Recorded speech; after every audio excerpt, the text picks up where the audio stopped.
இன்னைக்கு 22/3/2026 தற்பொழுது ஒரு இம்பார்ட்டன்டான மெசேஜ் கிடைச்சிருக்குது.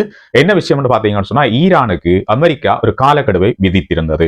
அதாவது அமெரிக்காவுடைய பிரசிடென்ட் டொனால்ட் ட்ரம்ப் அவர்கள் ஈரானுக்கு ஒரு முக்கியமான விஷயத்தை சொல்லியிருந்தார். காலக்கெடு விதிச்சிருந்தார். 48 மணி நேரங்களுக்குள்ள ஸ்ட்ரைட் ஆஃப் ஹார்முஸ் வந்து ஓபன் பண்ணப்படணும். அப்படி ஓபன் பண்ணலைன்னு சொன்னா அவர் ஈரானுடைய எரிசக்தி நிலையங்கள் மீது தாக்குதலை நடத்தி அவற்றை அழிப்போம் என்று சொல்லி ஒரு முக்கியமான ஒரு காலக்கெடுவை விதிச்சிருந்தார்.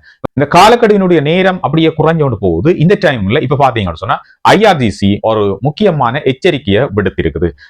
ஐஆர்ஜிசி என்ன மெசேஜை தந்திருக்கென்றால், இந்த 48 ஹவர்ஸுக்குள்ள ஸ்ட்ரைட் ஆஃப் ஹார்முஸை திறக்கணும்னு சொல்லி பிரசிடென்ட் டொனால்ட் ட்ரம்ப் அவர்கள் சொல்லியிருக்கிறார். இது கடைசி மட்டும் நடக்காது, நாங்கள் திறக்க மாட்டோம் என்று சொல்லியிருக்கு.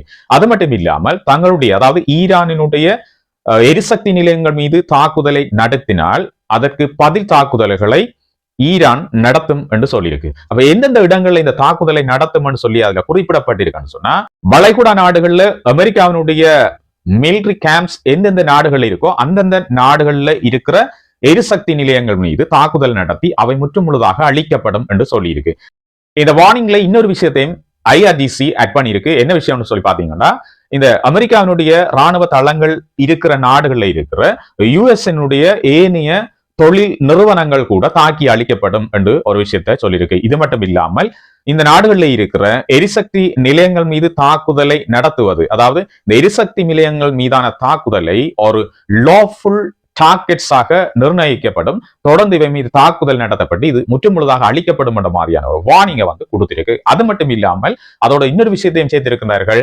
அமெரிக்காவுடைய பிரசிடென்ட் டொனால்ட் ட்ரம்ப் அவர்கள் தங்களுடைய நாட்டின் மீது, தங்களுடைய எரிசக்தி நிலையங்கள் மீது தாக்குதலை நடத்துவாரேயானால் இந்த ஸ்ட்ரைட் ஆஃப் ஹார்முஸ் வந்து முற்றுமுழுதாக மூடப்படும், அதை கம்ப்ளீட்லி க்ளோஸ் பண்ணப்படும் என்ற ஒரு விஷயத்தையும் சொல்லியிருக்கு. ஆகவே இந்த யுத்தம் பாத்தீங்கன்னு சொன்னா இப்படியே தொடர்ந்து போய்கொண்டிருக்குது. இந்த யுத்தம் இப்போதைக்கு நிக்கிற மாதிரி எந்த ஒரு அறிகுறியும் இல்லை. ஈரான் எந்த இடத்திலையும் விட்டு கொடுக்கிறதாக இல்லை. எவ்வளவு பெரிய அழுத்தங்களை கொடுத்தாலும் அந்த ஸ்ட்ரைட் ஆஃப் ஹார்முஸ் வந்து எந்த கட்டத்திலும் திறக்கப்பட மாட்டாது என்ற மாதிரியான ஒரு கடுமையான எச்சரிக்கையை தான் கொடுத்திருக்குது. இந்த நியூஸை கேட்டு பாத்தீங்கன்னா வளைகுடா நாடுகள்ல இருக்கிற இந்த கம்பெனிஸ் எல்லாம், இந்த தொழில் நிறுவனங்கள் எல்லாம் ஒரு பயத்தில் இருக்குது. ஏனென்றா அமெரிக்கா தற்செயலாக இந்த எரிசக்தி நிலையங்கள் மீது தாக்குதல் ஏதாவது நிகழ்த்தினால் நிச்சயமாக ஈரான் சும்மா இருக்க போறதில்லை.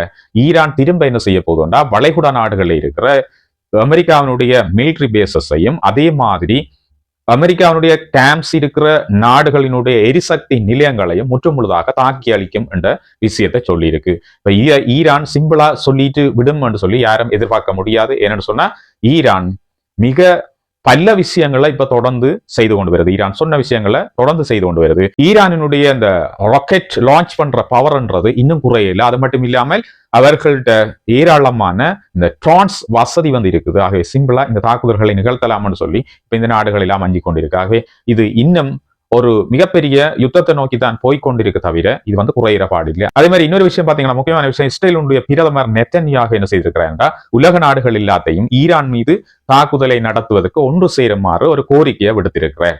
இப்ப இந்த விஷயங்கள்ல இருந்து ஒரு விஷயத்துக்கு நாங்கள் வரலாம். ஈரான் மீதான இந்த தாக்குதல்கள் அப்படியே ஒரு கட்டத்துக்குள்ள போய்கொண்டே இருக்கு. இது முடிய போறதில்லை. ஈரான் அவ்வளவுக்கு பலமாக நின்று போராடி கொண்டிருக்கிறது என்றதுதான் அர்த்தம். இவர்கள் கேட்கிற இந்த விஷயம், நிறைய செலவுகள் போய்கொண்டிருக்கு. உலகத்தினுடைய பொருளாதாரம் மிக கீழ் நிலைக்கு போய்கொண்டிருக்கிறது என்றது உண்மையான விஷயம். சரி, அடுத்து வரப்போகின்ற ஒவ்வொரு மணித்தியாலங்களும் மிகப்பெரிய முக்கியமான விஷயங்கள் நடக்க போகுது. அமெரிக்காவினுடைய பிரசிடென்ட் இந்த கொடுத்திருக்கிற காலக்கெடு முடிஞ்ச பிறகு என்ன நடக்க போகுது? உண்மையிலேயே ஈரானுடைய எரிசக்தி மையங்கள் மீது தாக்குதல் நடத்த போகுதா அமெரிக்கா?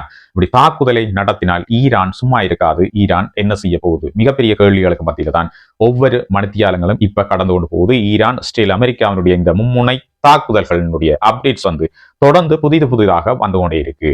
இந்த மாதிரியான விடயங்களை உடனடியாக நீங்கள் தெரிஞ்சு கொள்றதுக்கு உலக விவரம் சேனலை சப்ஸ்கிரைப் பண்ணி வச்சுக்கொள்ளுங்க. அது மட்டும் இல்லாமல் அந்த பெல் ஐக்கனை கிளிக் பண்ணி ஆல் அண்ட் ஆப்ஷனை கொடுத்து வைங்க. நான் பதிவிடக்கூடிய எல்லா காணொலிகளும் உடனடியாக வந்து சேரும். அது மட்டும் இல்ல, காணொலி பிடிச்சிருந்தா காணொலி லைக் பண்ணுங்க. உங்களுடைய நண்பர்களுக்கும் இந்த விஷயங்களை ஷேர் பண்ணுங்க. அவர்களும் இந்த தகவல்களை தெரிஞ்சு கொள்ளட்டும். மீண்டும் ஒரு புதிய உலக விவரத்தோடு உங்களை விரைவில் சந்திக்கிறேன். நன்றி, வணக்கம்.